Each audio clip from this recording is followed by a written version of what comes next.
खोपोली शहरासह खालापूर तालुक्यातील मुलामुलींना कराटे प्रशिक्षण देऊन आत्मनिर्भर स्वावलंबी बनवण्याचा प्रयत्न आंतरराष्ट्रीय खेळाडू कॅप्टन भारतभूषण शीतल गायकवाड करत आहेत।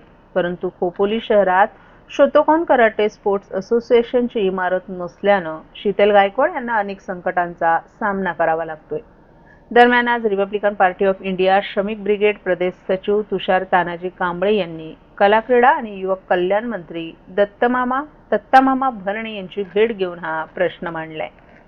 क्रीडा मंत्री भरणे यांना देण्यात आलेल्या निवेदनात नमूद करण्यात आले की कॅप्टन शीतल गायकवाड या शोतोकन कराटे स्पोर्ट्स असोसिएशनच्या इमारतीकरिता गेल्या अनेक वर्षांपासून पाठपुरावा करीत आहेत।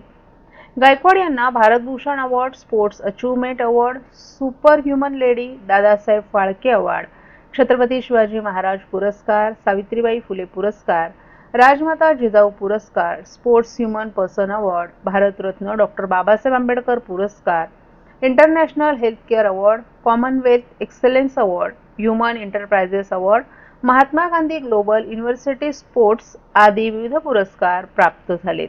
तसंच गायकवाड यांनी रायगड जिल्ह्यातील खोपोली, खालापूर येथील अनेक तरुणांना डिस्ट्रिक्ट, स्टेट, नॅशनल, इंटरनॅशनल खेळाडू तयार केलेत।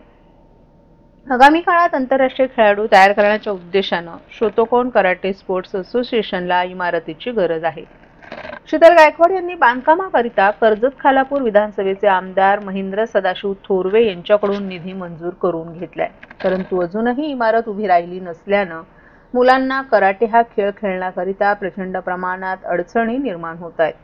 आमदारांनी नगर परिषदेला सूचना दिल्यानंतरही हे काम पूर्ण होऊ शकलं नाही। इमारतीचं काम अर्ध झालं असून उर्वरित काम पूर्ण करण्यासाठी आपण नगर परिषद प्रशासनाला योग्य त्या सूचना द्याव्यात अशी विनंतीही करण्यात आली आहे। यावेळी कॅप्टन भारतभूषण कमांडर शीतल गायकवाड, कृष्णाई महाडिक, तुषार कांबळे यांचे सहकारी राहुल मंगळे आदीही उपस्थित होते।